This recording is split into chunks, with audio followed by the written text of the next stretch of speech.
Well, hello there, Carol Dockum here with Beautiful Faces Going Places Women's Success Network. And I'm so excited because we are launching our special program. It's called Empower Hour. And it is all about really picking up kind of a current topic or trend that's happening around the USA and or globally. And bringing in our guest speakers and experts on that topic, and then actually having a conversation about it, and also bringing on some a Q&A session so that we can all expand our knowledge on a specific topic. And today's topic is all about the Great Resignation. And so I know we've all heard about it, right? And we may have actually been experiencing it. It kind of launched as a movement around February, March of 2021. It is still happening, maybe not to that great extent, but it's also been called the Great Reevaluation. It's about the place of work in our lives. It really just describes the wave of people who are in the workforce. They are quitting their jobs, and it's due to COVID, and also I think people and workers, the employees are actually kind of rethinking how they're living their lives, right? Where, how, and why they work. So people aren't just quitting their jobs, they're rethinking what they want out of life. And I believe I'm going to reference the Labor Department's statistics in terms of labor turnover rate for, I think it was November of 2021, 4.5 million workers left their jobs. And that's an amazing number. And I believe it's because they are leaving the workforce because they want to take control over their work, right? And their personal life. So they're making these big decisions to make these changes. So that's our topic today. And we have brought on Tara McCafferty. She is an HR expert specialist. Tara is a human resource professional and consultant with over 30 years of experience in the HR industry, in a variety of industries, by the way, with HR. She offers HR support to small business-size business owners and HR directors who want to increase productivity and reduce their overhead costs. I love what Tara does because at some point, whether you're a small business owner, medium to large corporation, you need HR services, right? And so she offers all kinds of HR services, from outsourcing to recruiting, compliance, HR audits, you name it. So she is here today to share her insights, tips regarding the Great Resignation, and or if you're interested in launching a small business, she can help you with some HR perspective and insights as well as a small business owner, right? And then we have Jim Diebold, Focal Point, and Jim has years of experience in the corporate world, leading teams, as well as a small business owner. I believe, Jim, you have years of experience as a business owner as well. Leading and coaching teams with a proven success formula of Brian Tracy and Focal Point International. So Jim is a certified business coach and trainer at Focal Point. He also launched a new entrepreneurial, oh, that is a tough word. It's a mouthful. The Entrepreneurs Academy, which I am a part of, and really so lucky to be a part of your program, Jim. You're doing amazing work, and I can't wait to see where my business is a year from now, being a part of your academy. So these are our experts today. We actually had Terry Ogden of Terry Ogden Small Business Solutions, and she had a family emergency, so I'm sorry. She sends her best regards for our program today, but she's not able to attend. But let me just say you are all in great hands here. So why don't we get this conversation started, because we're here for a reason. We're interested in this topic, and let's start. Why don't I just ask the question? What are your thoughts on the Great Resignation, Tara, from an HR perspective? Yeah, good morning, everyone. Thanks for having me. I think that the Great Resignation is kind of a bellwether of changes in the working world. So I think it's a kind of a notice to everyone that things are just not going to be the way that they were 5 years ago. And everything is changing, and employers and employees alike need to take notice and be ready to approach things differently. I love that. You're absolutely right. Everything is changing, right? And I think mainly due in part of COVID, the pandemic, what we've all experienced the past 2 years. And I think one of the outcomes is that employers now realize that we can work remotely and be productive at the same time, and maybe even more efficiently, right? And I also think that today's workforce and employees realize that as well, that they can be more productive, more efficient, effective, working remote without the time of travel time, the lost time at the coffee, the water cooler sessions, and chitty chat at different desks. And so I truly believe that is one of the outcomes as well. And I do believe that employees now today want to have more of that work-life balance, right? And they're wanting more in terms of that. What about you, Jim? What are your thoughts, and what are you seeing happening here as a result of the Great Resignation? It's so actually, Carol, I like your great reevaluation term a little bit better. I would say that there's no question that COVID has caused us to reevaluate the things that are most important, and the ability to be at home with family, to walk your dog at 11 o'clock in the morning because you can't go anywhere, or used to not be able to go anywhere, was very common sight for a whole year. And I know a lot of people that got used to that. So starting a business has certainly been a very popular scenario or outcome over the last year. But then there are also a lot of people that have just simply reevaluated their current roles and have simply changed organizations or changed roles within their current organization, realizing they either wanted more or maybe not as much responsibility, even because of the work-life balance that you referenced earlier. So we have a lot of different reasons why folks are making changes right now. I think that's amazing, and you're absolutely right. It has been a big wake-up call, for small business owners, for corporations, small, medium, large companies, and then I am also seeing a shift. I think this is a huge opportunity for those that are interested in embarking on an entrepreneurial journey to start their own business. They've had a desire, they've got an idea, they're super excited and pumped, and the timing is just right. Tara and Jim, I'm just wondering if you would have any. Where would someone start or begin? Because it's not an easy journey, to start a small business. But what advice or recommendations or tips would you have for someone leaving corporate to embark on a entrepreneurial startup, a journey? Sure. I'll go ahead and go since I'm off mute still. I would say the number one thing, don't do it by yourself. That'll be my number one recommendation. When I left the corporate world and started my previous business, I had a business partner and we did it by ourselves. I was the sales guy, so I took care of the sales and training components. He was the HR finance guy, so he took care of that. And there were a lot of things that we didn't know. And we didn't ask anybody, quite honestly. Oddly enough, didn't even dawn on us to do that. So if hindsight could be the best teacher, I would say look for there's tons of resources. Within this group, there are tons of resources. There are other organizations like SCORE or the Small Business Development Center. Utilize resources.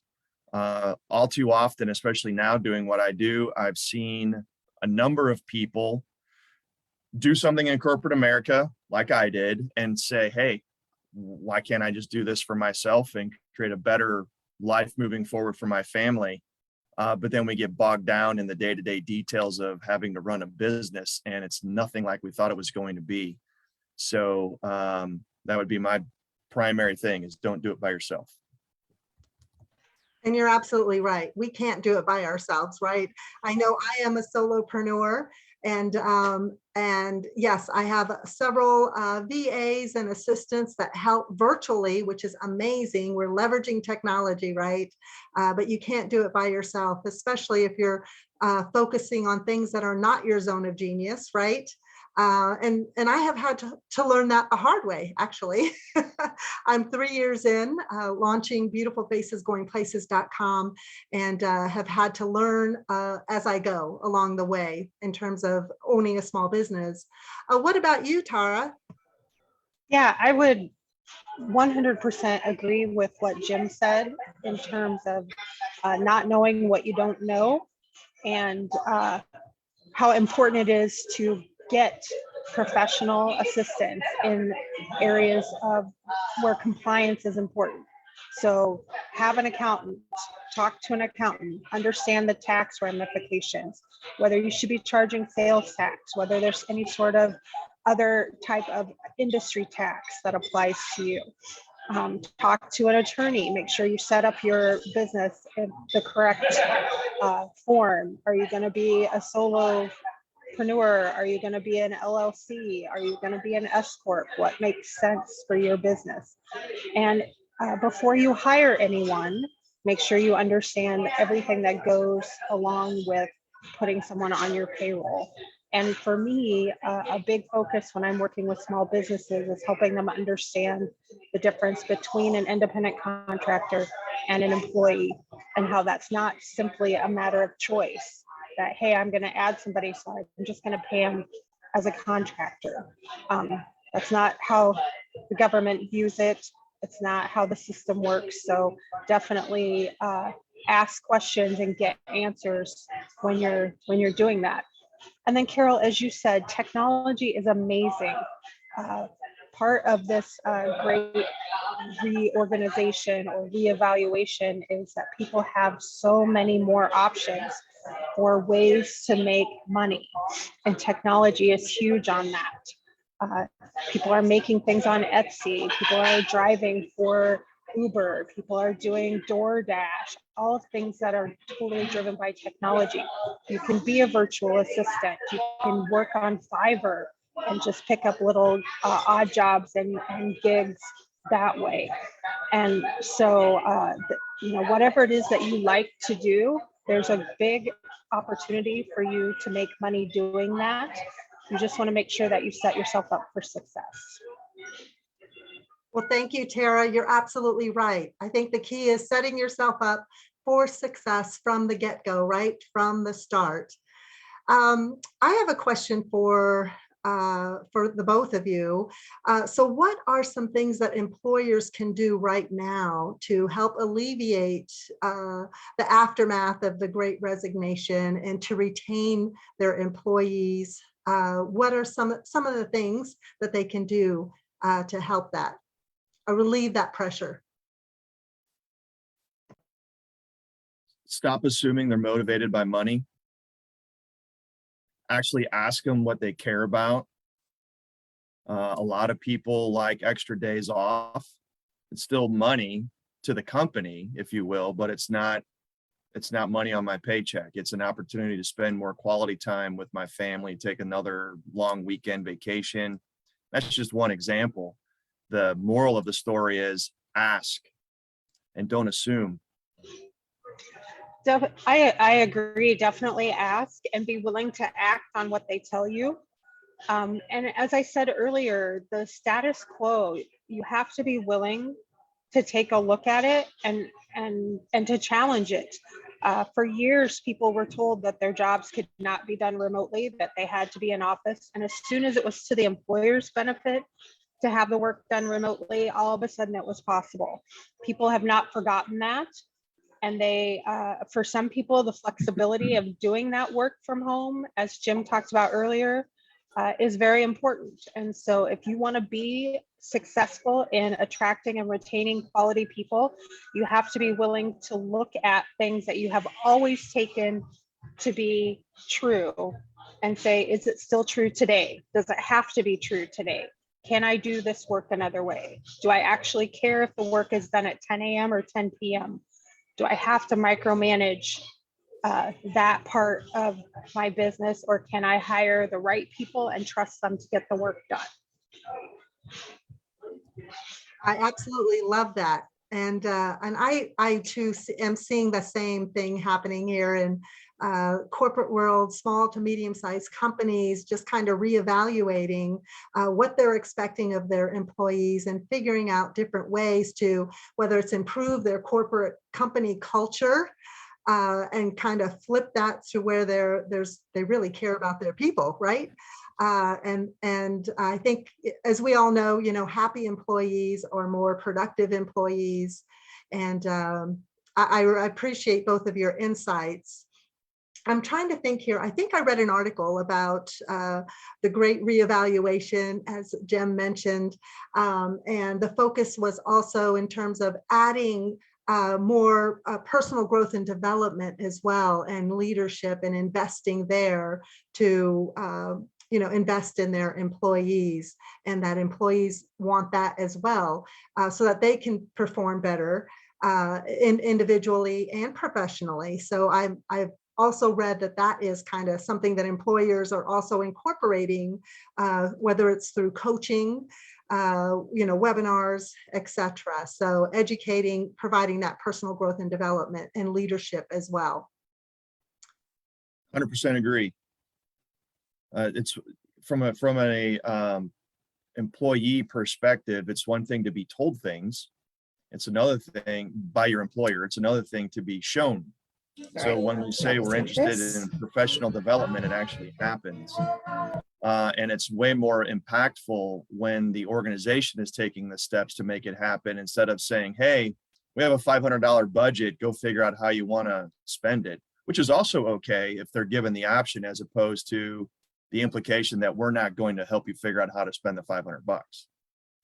So it becomes a big deal when the organization is demonstrating we're actually really invested in you. You are a name in the organization, not a number in the HR drawer. Yeah, and I think when organizations can increase their communication and really share with employees, hey, this is the direction that we want to see this organization go, and this is what we need people to be able to do, and this is what's going to prepare you to take on that next role, or to be the next thing that you want to be, and to be open to the fact that sometimes somebody's growth trajectory leads them away from their current company, and that's okay. Good companies are willing to train and coach you through and out if that's what makes sense for that person, and not to be afraid of being a place that's known for growing people out into another role, because while you're maybe losing some people, you're going to gain people who are interested in being treated that way. Absolutely.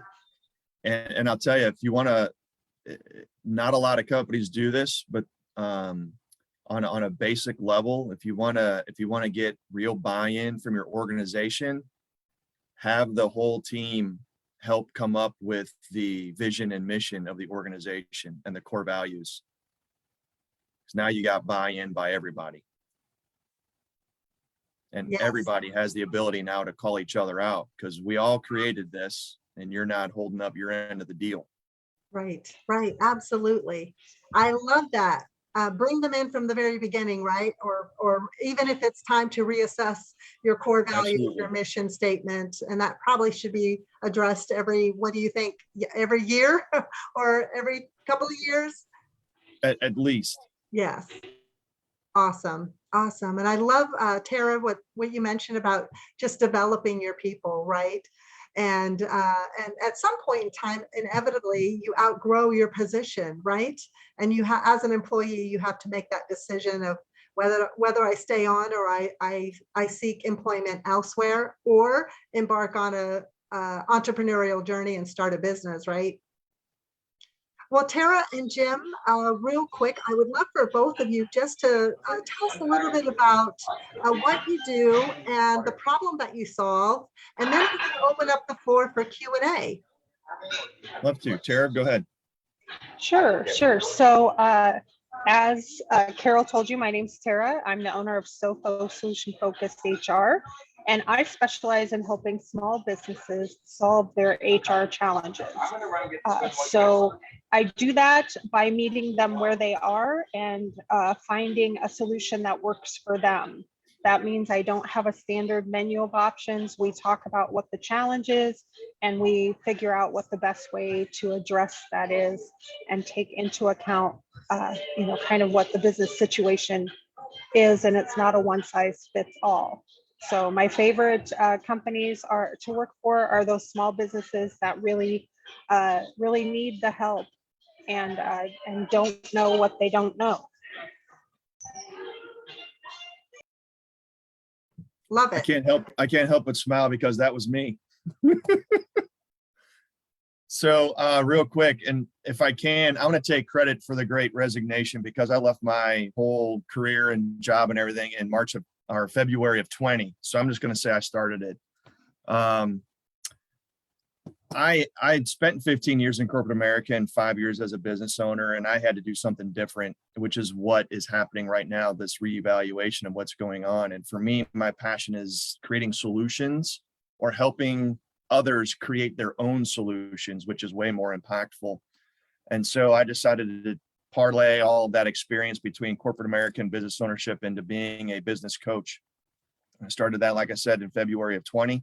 By far been the most rewarding and gratifying thing I ever did.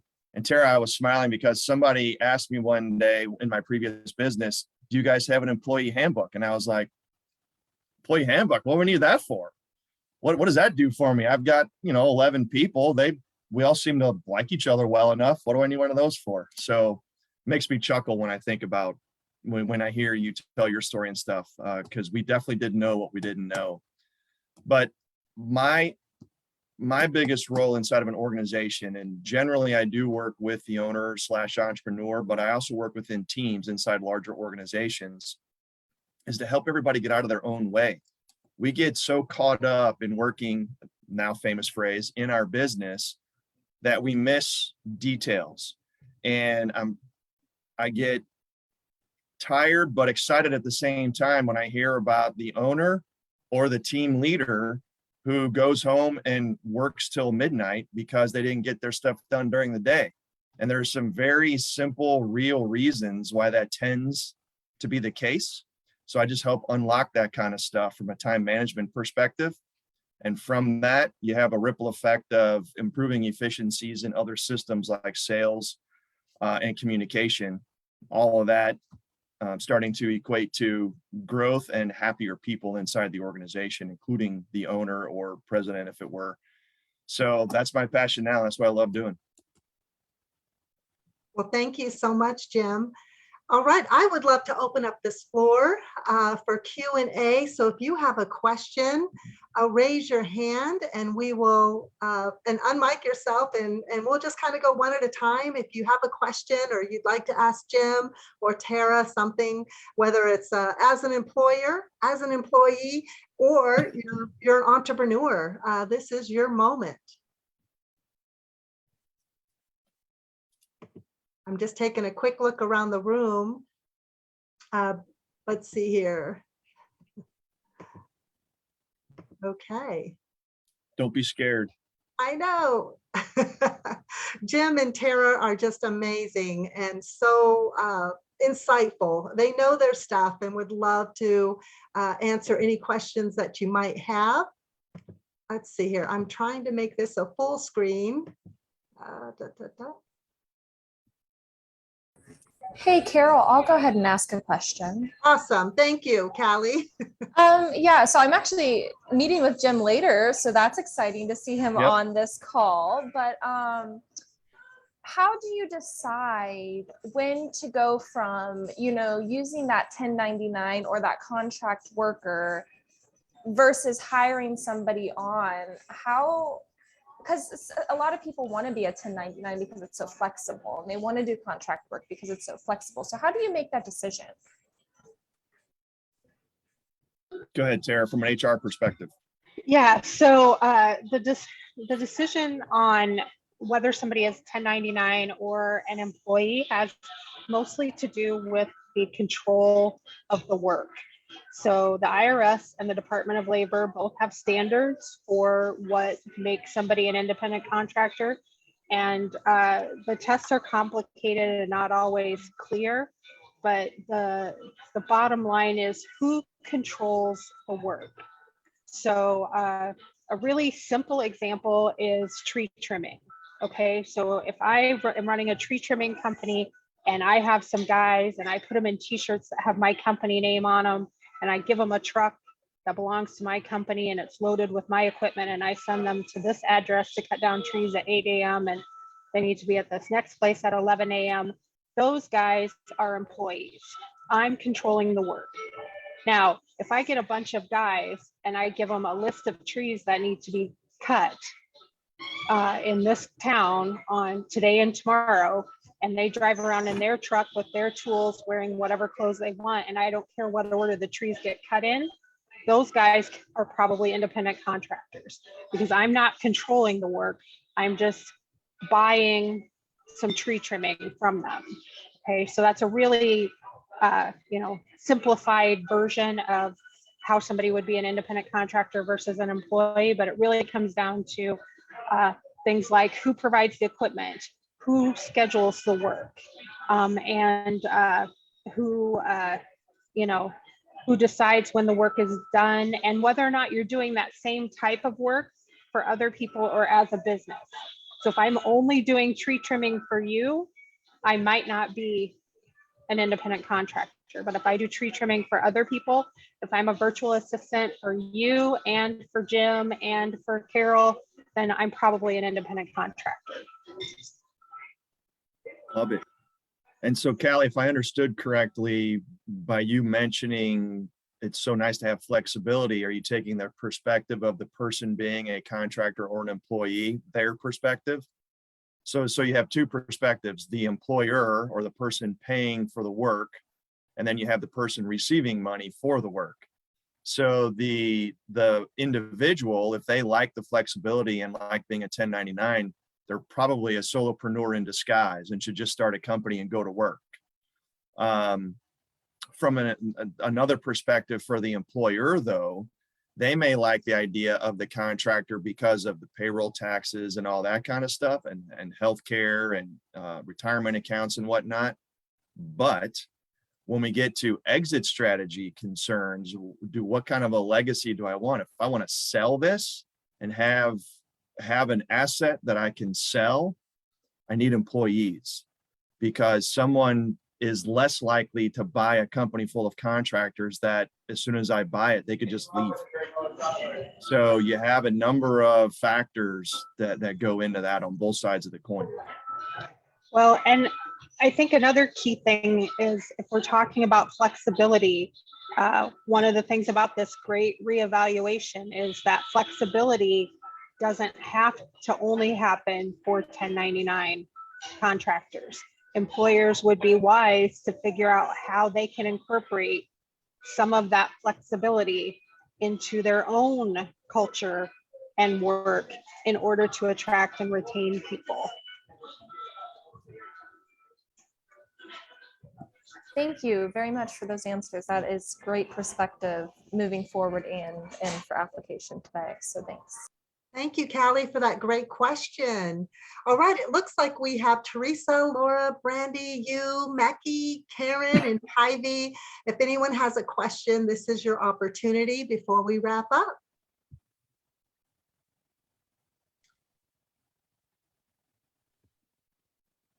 I'm sure I have questions. I'm not sure what to ask yet.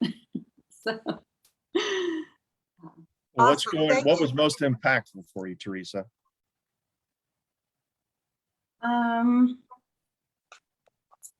I think I just like the idea of, well, of course, like ask if, just because this has always been true, is this still true? Is this something we still have to do this way? That there's always, for me personally, I feel like there's always another solution if we want to find it or look for it, if we need to find one. I like, the buy-in of asking the whole company to do the mission and vision, because that actually happened back in, I think the 90s. That just sounds like, I'm like, that wasn't that long ago. And I was young, and I was actually working as a school teacher, and we were creating a new building, and I didn't even, I think mission and vision were kind of like a new thing at the time. It was like, what are we doing? And I think that creating solutions, always be reevaluating, creating your own solutions, revisiting that mission vision often. Good stuff, all really good stuff. Thank you so much. I really appreciate it. You're welcome. Okay. All right. I think we will open up the floor. We can take one more question before we wrap up. And if I don't see anyone on mic or open up your video, we will go ahead and wrap up. I just want to say thank you so much, Tara and Jim. This was a phenomenal Empower Hour, all about the Great Resignation, Great Reevaluation, and how to move forward in 2022. Whether you're an employer, employee, or you are self-employed as a small business owner, solopreneur like myself. I think we've learned a lot these past 2 years, and I truly believe there is so much opportunity out there for all of us. And I just want to say thank you so much for joining us today on this very powerful Empower Hour. Thank you so much. Have a great day, everyone. Thank you. Thanks, Thank Carol. you. Thanks everyone for coming.